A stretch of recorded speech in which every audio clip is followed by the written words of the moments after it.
Hi friends, welcome to the new episode of Brief Talk about File System in Node.js. நான் உங்க பாண்டி மீனான். இன்னைக்கு ஒரு interesting video பத்தி தான் உங்க கூட நான் ஷேர் பண்ணிக்க போறேன்.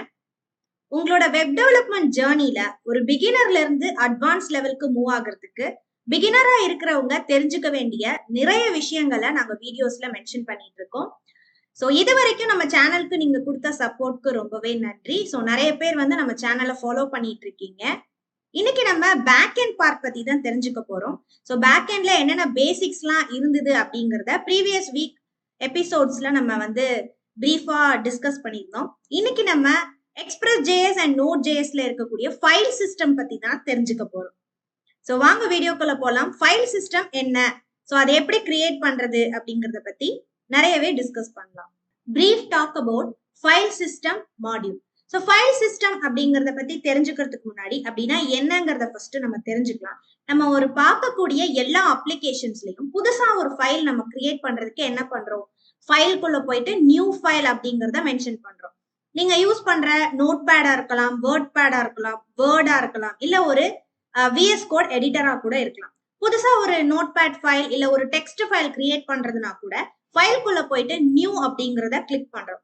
ஸோ அதே இதை நீங்க வந்து ஓப்பன் அப்படிங்கிறத மென்ஷன் பண்ணீங்கன்னா அந்த ஃபைல்ல என்ன டீடைல்ஸ் நீங்க மென்ஷன் பண்ணிருக்கீங்களோ அதை உங்களால ரீட் பண்ண முடியும். ஸோ ஃபைல்ல நியூ கொடுத்தா புதுசா ஒரு ஃபைல் கிரியேட் ஆகும். அதே சமயத்துல ஓப்பன் அப்படிங்கிறத கொடுத்தா அந்த ஃபைல்ல ஏற்கனவே யூசர் டைப் பண்ணி வச்சிருந்த விஷயங்களை உங்களால பார்க்க முடியும். அதே சமயம் டெலிட் அப்படிங்கிற ஒரு பட்டன் இருக்கும். டெலிட் ஃபைல் அப்படிங்கிறத கிளிக் பண்ணா உங்களோட ஃபைல் வந்து ஆட்டோமேட்டிக்கா டெலிட் ஆயிடும். ஸோ அதுல ஏதாவது மாடிஃபிகேஷன்ஸ் இருந்தது அப்படின்னா நீங்க மாடிஃபை பண்ணிட்டு மறுபடி கண்ட்ரோலஸ் இல்ல வந்து சேவ் அப்படிங்கறத கொடுத்தீங்கன்னா உங்களோட ஃபைல்ஸ் எல்லாமே என்ன ஆகுது, அப்டேட் ஆகுது. ஸோ ப்ரீவியஸா இருந்த இன்ஃபர்மேஷனோட நீங்க பண்ண சேஞ்சஸும் அதுல ஆட் ஆயிருக்கு. இது எல்லாமே நம்ம பட்டன்ஸ்ல கிளிக் பண்ணிட்டு இருக்கோம் இல்லையா. ஸோ இதை நம்ம கோடிங்ல நம்ம கொடுக்க போறோம். ஸோ இந்த மாதிரி விஷயங்கள் எல்லாம் பண்றதுக்கு நமக்கு இந்த ஃபைல் சிஸ்டம் அப்படிங்கிறது தேவைப்படுது. ஸோ நார்மலா வந்து பாத்தீங்கன்னா ஒரு ஃபைல்ல என்னென்ன ஆப்ரேஷன்ஸ் பண்ணலாம், நான் சொன்ன மாதிரியே create file, read file, delete file and update the file. So இந்த மாதிரி பேசிக்கா 4 ஃபங்க்ஷன்ஸ் வந்து இருக்கு. ஸோ நோட் ஜேஎஸ்ல இந்த மாடியூல் வந்து பாத்தீங்கன்னா இன்பில்டாவே இருக்கு. So common use for file system அப்படின்னு சொல்லலாம். ஸோ ஒரு ஃபைலை ரீட் பண்றதா நம்ம ரீட் ஃபைல் அப்படிங்கிற டேர்ம்ல மென்ஷன் பண்றோம். ரைட் ஃபைல் அப்படிங்கிறது வந்து பாத்தீங்கன்னா நம்ம ஏதாவது ஒரு ஃபைலை கிரியேட் பண்ணி அதுல ஏதாவது ஒரு மெசேஜ் பாஸ் பண்ணோம் அப்படின்னா இது ரைட் ஃபைல் அப்படின்னு சொல்லலாம். அப்பெண்ட் ஃபைல் அப்படிங்கும் போது நம்ம ஏதாவது வந்து அதுல அப்டேட் பண்றோம் இல்லையா. ஸோ இந்த விஷயங்கள் எல்லாமே அப்பெண்ட் ஃபைல்ஸ்குள்ள மென்ஷன் பண்ணலாம். ஸோ அந்த ஃபைலை க்ளோஸ் பண்றதுக்கு க்ளோஸ் ஃபைல் அண்ட் டெலீட் பண்றதுக்கு டெலீட். ஸோ க்ளோஸ் அப்படிங்கிறது டெம்பரரியா அந்த ஃபைலை க்ளோஸ் பண்ணி வைக்கிறது. டெலிட் அப்படிங்கிறது பெர்மனண்டா உங்களோட அப்ளிகேஷன்ல இருந்தே அந்த ஒரு குறிப்பிட்ட ஃபைலை டெலிட் பண்றதுக்காக இந்த பேசிக்கா 5 யூஸ் வந்து நம்ம ஃபைல் சிஸ்டம்ல இருக்கு. ஸோ ஒரு ஃபைல் சிஸ்டம் நம்ம கிரியேட் பண்ணணும் அப்படின்னா எந்த மாடியூல உங்களுக்கு தேவைப்படுதோ அதை ரெக்வயர் அப்படிங்கிற மெத்தட் யூஸ் பண்ணி நம்ம எடுத்துக்கலாம். இதுல எஃப்எஸ் அப்படிங்கிற லெட்டர் வந்து ஃபைல் சிஸ்டம் அப்படிங்கறது தான் குறிக்குது. இதுல நீங்க வேர் யூஸ் பண்ணலாம், கான்ஸ்டன்ட் யூஸ் பண்ணலாம். ஸோ நார்மலா ஒரு வேரியபிள் நான் மென்ஷன் பண்ணியிருக்கேன். அதுல எனக்கு தேவையான ஃபைல் சிஸ்டம் அப்படிங்கறத ரெக்வயர் மெத்தட் மூலியமா கெட் பண்ணிக்கிறேன். இப்ப இந்த எஃப்எஸ் அப்படிங்கிற வேரியபிள்குள்ள ஃபைல் சிஸ்டம்ல இருக்கக்கூடிய எல்லா விஷயங்களும் வந்திருக்கும். ஸோ இதை யூஸ் பண்ணி புதுசா ஒரு ஃபைல் எப்படி கிரியேட் பண்றதுங்கிறத நெக்ஸ்ட் நம்ம பார்க்கலாம். ஃபைல் சிஸ்டத்தை பத்தி இன்னும் டீப்பா தெரிஞ்சுக்கிறதுக்கு ஒரு எக்ஸாம்பிள் பார்க்கலாம். ஸோ விஎஸ் கோட் ஓபன் பண்ணிக்கோங்க. உங்களுக்கு பிடிச்ச ஒரு ஃபோல்டர் ஒன்று கிரியேட் பண்ணிக்கோங்க. ஸோ ஆல்ரெடி நான் வந்து பாத்தீங்கன்னா ஃபைல் சிஸ்டம் அப்படின்னு ஒரு ஃபோல்டர் கிரியேட் பண்ணிருக்கேன். இந்த ஃபோல்டர்ல எந்த ஃபைலும் இல்லை. ஸோ ஸ்டார்டிங்ல ஒரு நியூ ஃபைல் கொடுத்துட்டு index.js அப்படின்னு சொல்லிட்டு ஒரு ஜாவா ஸ்கிரிப்ட் பேஜ் ஒன்று கிரியேட் பண்ணிக்கிறேன்.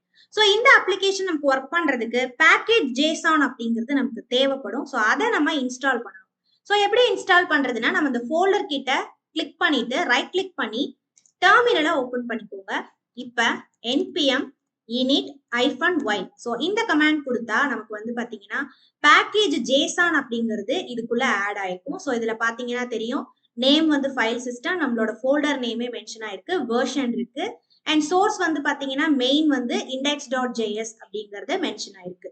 ஸோ இந்த பேக்கேஜ் JSON இருந்தாதான் நம்மளால இதை பண்ண முடியும். ஸோ ஆல்ரெடி நான் சொன்னது மாதிரியே ஒரு ஃபைல் சிஸ்டமை நம்ம இதுக்குள்ள கொண்டு வரதுக்கு ஒன்னு நீங்க வேர் யூஸ் பண்ணலாம், இல்ல அப்படின்னா கான்ஸ்டன்ட் யூஸ் பண்ணலாம். fs அப்படின்னு சொல்லிட்டு ஒரு வேரியபிள் கிரியேட் பண்ணிட்டு ரெக்வயர் மெத்தட்குள்ள நமக்கு தேவையானதை மென்ஷன் பண்ணிக்கலாம். ஸோ நமக்கு ஃபைல் சிஸ்டம் வேணும். ஸோ fs அப்படிங்கிறத மென்ஷன் பண்ணிக்கிறேன். இது வேரியபிள் நேம். இது வந்து நமக்கு தேவையான ரிசோர்சஸை நம்ம ரெக்வயர் மெத்தட் மூலியமா எடுத்துக்கிறோம் ஃபைல் சிஸ்டம் அப்படிங்கிறத. இப்போ எனக்கு இந்த ஃபைல் சிஸ்டம் அப்படிங்கிற ஃபோல்டருக்குள்ள புதுசா எனக்கு வந்து ஒரு நோட்பேட் ஃபைல் வந்து எனக்கு கிரியேட் ஆகணும். ஸோ கிரியேட் பண்றதுக்கு நமக்கு கிரியேட் ஃபைல் அப்படின்னு இல்லை. ஸோ டைரக்டா நீங்க என்ன பண்ணிக்கலாம் அப்படின்னா ரைட் ஃபைல் அப்படிங்கிற ஆப்ஷனை நீங்க யூஸ் பண்ணிக்கலாம். ஸோ இங்க பாத்தீங்கன்னா தெரியும் எஃப்எஸ், இந்த எஃப்எஸ் அப்படிங்கிற வேரியபிள்குள்ள ரைட் ஃபைல் அப்படிங்கிறத மென்ஷன் பண்ணிட்டு ஒரு புது நோட்பேட் ஃபைல் ஒன்று நான் கிரியேட் பண்ணணும். ஸோ அதனால டேப் டாட் டெக்ஸ்ட் அப்படின்னு சொல்லிட்டு ஒரு டெக்ஸ்ட் வந்து நான் மென்ஷன் பண்ணியிருக்கேன். பக்கத்துல வந்து பாத்தீங்கன்னா என்ன மெசேஜ் நான் பாஸ் பண்ணணும்னு நினைக்கிறேனோ அதை நான் வந்து கோட்ஸ்குள்ள கொடுத்துருக்கேன். சப்போஸ் இங்க ஆல்ரெடி வந்து டேப் டாட் டெக்ஸ்ட்னு ஒரு ஃபைல் இருக்கு அப்படின்னா ஏதாவது எரர் வரும். இல்ல அப்படின்னா இங்க வந்து வேற ஏதாவது எரர்ஸ் இருந்ததுன்னா அதை எனக்கு தெரியப்படுத்துறதுக்காக எரர் அப்படிங்கறத மென்ஷன் பண்ணி ஒரு ஆரோ ஃபங்க்ஷன் கொடுத்துட்டு அந்த எரர் இருந்தால் இஃப் கேஸ்லயே உங்களுக்கு மென்ஷன் பண்ணிட்டோம் அந்த எரரை டைரக்டா அதை கன்சோல் பண்ணி காமிக்க சொல்றோம். சப்போஸ் எரர் இல்லைன்னா டைரக்டா எனக்கு ஒரு மெசேஜ் வரணும் ஃபைல் அப்டேட்டட். இந்த ஃபைல் அப்டேட்டட்ங்கிற மெசேஜ் வந்துட்டாலே டேப் டாட் டெக்ஸ்ட்ங்கிற ஒரு நோட்பேட் ஃபைல் கிரியேட் ஆயிருக்குங்கிறத தெரிஞ்சுக்கலாம். அதே சமயம் நீங்க பாஸ் பண்ணக்கூடிய இன்ஃபர்மேஷன் அதுக்குள்ள இருக்குங்கிறதையும் நீங்க தெரிஞ்சுக்கலாம். ஸோ இப்போ நான் இதை சேவ் பண்ணிட்டு இதை ரன் பண்ணணும். ஸோ ஆஸ் யூஷுவல் நீங்க என்ன பண்ணணும், டெர்மினலை ஓபன் பண்ணிக்கணும். ஸோ நோட் ஃபைல் நேம் வந்து index.js. ஸோ index.js அப்படிங்கறது மென்ஷன் பண்ணா ஃபைல் அப்டேட்டட் அப்படிங்கிறது இங்க மென்ஷன் ஆகுதுருக்கு. நான் ஆல்ரெடி சொன்ன மாதிரியே டேப் டாட் டெக்ஸ்ட்னு சொல்லிட்டு ஒரு டெக்ஸ்ட் ஃபைல் கிரியேட் ஆகி நான் பாஸ் பண்ணியிருக்கிற விஷயங்கள் இதுக்குள்ள இருக்கு. ஸோ மறுபடியும் பாருங்க, இந்த இன்ஃபர்மேஷனை எடிட் பண்றேன். ஸோ இப்போ நான் என்னோட ஃபைலை சேவ் பண்ணிட்டு ஆஸ் யூஷுவல் இங்க நான் ரன் பண்ணி காமிக்கிறேன். ஃபைல் அப்டேட்டட் ஆயிருக்கு. இப்போ இந்த டேப் டாட் டெக்ஸ்ட்டுக்குள்ள பாருங்க ஐ எம் a டெவலப்பர் அப்படிங்கிற டெக்ஸ்ட் வந்து ரைட் ஆயிருக்கு. ஸோ புதுசா ஒரு ஃபைல் நீங்க கிரியேட் பண்ணணும் அப்படின்னா அந்த ஃபைல் நேமை இந்த ஃபர்ஸ்ட் பார்ட்ல கொடுக்கணும். பக்கத்துல ஒரு கமா கொடுத்துட்டு என்ன மெசேஜ் நீங்க பாஸ் பண்ணணும்னா அந்த மெசேஜை செகண்ட் பார்ட்ல கொடுங்க. ஸோ இதே இதுல ஒரு ஃபைல் எப்படி கிரியேட் பண்றதுங்கிறத தெரிஞ்சுக்கிட்டீங்க.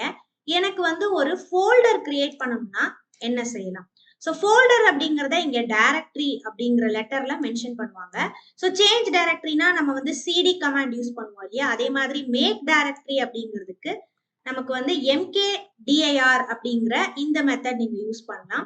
ஸோ இங்க நான் பாத்தீங்கன்னா என்ன ஃபோல்டர் கிரியேட் ஆகணுமோ அந்த ஃபோல்டரோட நேமை வந்து நான் இதுல மென்ஷன் பண்ணிக்கிட்டேன். சாம்பிள் அப்படிங்கிற ஒரு ஃபோல்டர் எனக்கு கிரியேட் ஆகணும். ஆஸ் யூஷுவல் எரர், அந்த எரர் இருந்தா அதை கன்சோல் பண்ணி காமிக்கணும். இல்ல அப்படின்னா எனக்கு சாம்பிள் அப்படிங்கிற ஃபோல்டர் எனக்கு கிரியேட் ஆயிருச்சுங்கிற மெசேஜ் எனக்கு பாஸ் ஆகும். இப்போ நீங்க சேவ் பண்ணியாச்சு. அகெயின் இதை ரன் பண்ணுங்க. ஸோ இங்க பாருங்க சாம்பிள் அப்படின்னு சொல்லிட்டு ஒரு சப் ஃபோல்டர் ஒன்று கிரியேட் ஆயிருக்கு. ஸோ நீங்க வந்து ஒரு ஃபைல் கிரியேட் பண்ணும்போது ரைட் ஃபைல் அப்படிங்கிறத யூஸ் பண்ணலாம். ஒரு ஃபோல்டர் கிரியேட் பண்ணும்போது mkdir அப்படிங்கிற இந்த மெத்தட் வந்து நீங்க யூஸ் பண்ணிக்கலாம். ஸோ இது வந்து ஃபோல்டர் கிரியேட் பண்றதுக்கு, அந்த ஃபோல்டருக்குள்ள இருக்கக்கூடிய டெக்ஸ்ட் ஃபைல் ஒன்னு கிரியேட் பண்றதுக்கு டேப் டாட் txtங்கிறத மென்ஷன் பண்ணிக்கணும். அண்ட் இங்க பக்கத்துல வந்து பாத்தீங்கன்னா நமக்கு என்ன மெசேஜ் பாஸ் பண்ணணுமோ அதை நீங்க மென்ஷன் பண்ணலாம். ஸோ இப்ப உதாரணத்துக்கு இப்ப நம்ம இந்த txt அப்படிங்கிறத நம்ம எடுத்துடலாம். இப்ப நான் சேவ் பண்றேன். இதுல என்ன எரர் வருது அப்படிங்கறத நோட் பண்ணலாம். ஏன்னா இங்க எரர் வந்து கரெக்டா ஒர்க் ஆகுதான்னு செக் பண்ணணும் இல்லையா. ஸோ ஃபோல்டர் கிரியேட் ஆயிருக்கு. பட் இங்க வந்து பாத்தீங்கன்னா நம்ம என்ன ஃபைல் அப்படிங்கறத மென்ஷன் பண்ணவே இல்லை. டெக்ஸ்ட் ஃபைலா, டாக்குமெண்டா, இல்ல நீங்க வந்து ஒரு எக்ஸல் ஃபைல் கிரியேட் பண்றீங்களாங்கிறத மென்ஷன் பண்ணல. ஸோ இங்க பாத்தீங்கன்னா எரர் நம்பர் அப்படிங்கிறது மென்ஷன் ஆகி அதுல என்ன எரர் இருக்கு அப்படிங்கறதும் இதுல வந்து தெளிவா மென்ஷன் ஆயிருக்கு. ஸோ இப்போ நான் என்ன பண்றேன், txtங்கிறத கரெக்ட் பண்ணதுக்கு அப்புறம் சேவ் பண்ணிட்டு மறுபடியும் நான் ரன் பண்றேன். நமக்கு இப்ப தேவையான ஃபோல்டர் கிரியேட் ஆயிருச்சு. அதே சமயம் index.html தேவையான மெசேஜும் கிரியேட் ஆயிருக்கு. அண்ட் செகண்ட் டைம் நான் ரன் ஆகும்போது கூட திருப்பி எனக்கு வந்து sample1 sample2ன்னு புதுசா வந்து ஃபோல்டர் வந்து கிரியேட் ஆகல. அதே ஃபோல்டர் ஒரு தடவை தான் கிரியேட் ஆயிருக்கு.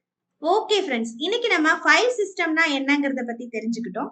ஃபைல் சிஸ்டம்ல இருக்கக்கூடிய ரைட் ஃபங்க்ஷன்ஸ் பத்தி தெரிஞ்சுக்கிட்டீங்க. ரிமைனிங் இருக்கக்கூடிய ஃபங்க்ஷன்ஸ்லாம் அடுத்து வரக்கூடிய எபிசோட்ல நம்ம பார்க்கலாம்.